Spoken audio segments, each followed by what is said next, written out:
En este video mostraremos cómo realizamos un sistema de control de posición y velocidad de un motor.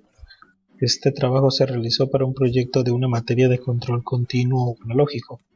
Se diseñó y fabricó un circuito que pudiera controlar la posición de un potenciómetro y controlar la velocidad de un motor eléctrico de corriente directa.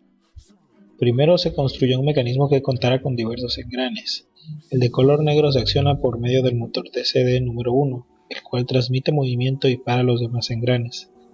El eje del segundo engrane de color blanco se conectó al motor DC2 número 2 y al engrane final se conectó un potenciómetro de 1 kΩ.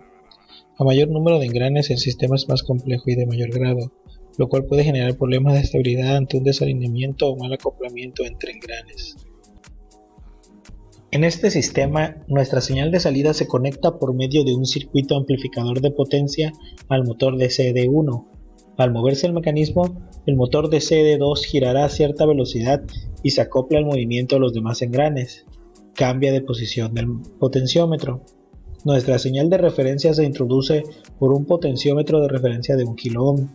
Dependiendo del valor de resistencia que se coloque, variará el voltaje en sus terminales y este voltaje es el que entra como señal a un circuito diferenciador, en donde se le resta la señal de salida del motor DC2 si elegimos controlar la velocidad, o la señal de salida del potenciómetro del engrane final si elegimos controlarla.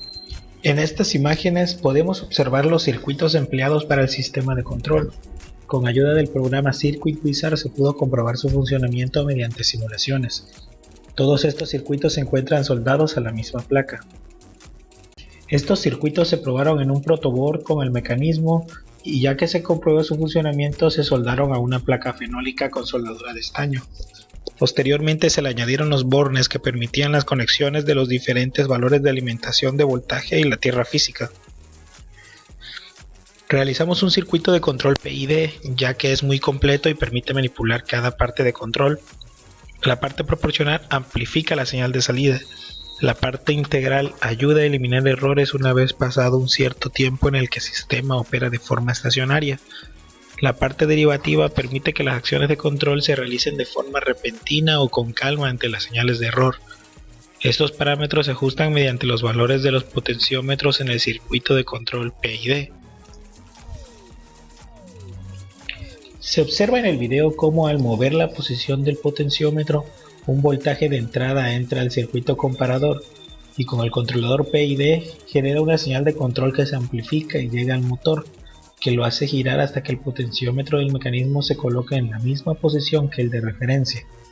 En el caso de estar recibiendo la señal del motor de CD2, el sistema hará que el motor gire hasta que el voltaje que genere se iguale al que tiene el potenciómetro.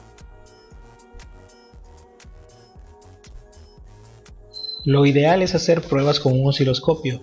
Se le introduce un voltaje de entrada y se observa la respuesta de todo el circuito, conectando la salida del circuito de potencia que se conecta al motor de CD1 a una punta del osciloscopio. Mediante la curva de respuesta generada se pueden obtener los valores de las resistencias que mejor sintonicen el sistema de control.